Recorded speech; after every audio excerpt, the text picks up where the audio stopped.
Informirati poljoprivrednike o mogućnostima koje im se otvaraju u narednom programskom razdoblju zajedničke poljoprivredne politike bio je cilj konferencije koja se u organizaciji Hrvatske poljoprivredne komore održala u Gudovcu. Proračun za zajedničku poljoprivrednu politiku u razdoblju od 2021. do 2027.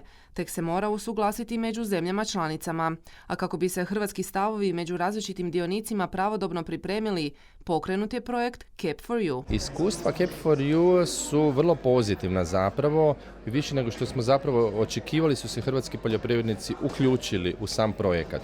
Evo, imali smo do sada 3 ili 4 konferencije i sve su bile zaista bogato posjećene, okrugli storovi, traži se mjesto više, a sugovornici su svi od socijalne kategorije, od ministarstava, od samih poljoprivrednica, udruženja, saveza. Budući da europska zajednička poljoprivredna politika čini nešto manje od 40% ukupnog europskog budžeta, projekti poput ovoga omogućuju snažniju podršku hrvatskim poljoprivrednicima. Svjesni smo i mi, možda prije nego sami poljoprivrednici, da jedino kroz udruženi rad, kroz i ovakvu krovnu instituciju kao što je Hrvatska poljoprivredna komora, ali i sektorski, kroz proizvođačke organizacije, kroz zadruge, može daleko lakše pozicionirati sam OPG, njegov proizvod i da on može postići bolju cijenu, ali i sigurnost u svojoj prodaji.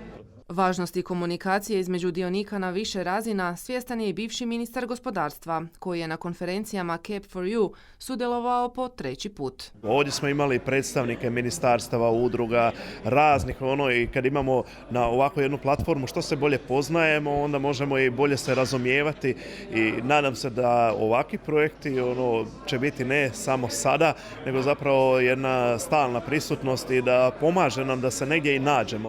Podršku ovakvoj suradnji između zainteresiranih strana u poljoprivrednom sektoru pružila je i zastupnica u Europskom parlamentu. Smatram da je dijalog izuzetno važan, a ovaj projekt u stvari omogućava dijalog između onih tijela koje donose odluke o budućnosti zajedničke poljoprivredne politike i onih koji su korisnici, a to su naši poljoprivrednici i poljoprivrednice. Na konferenciji u Gudovcu sudionicima su prezentirani i rezultati još jednog projekta Hrvatske poljoprivredne komore, projekta Uprunning u okviru programa Obzor 2020.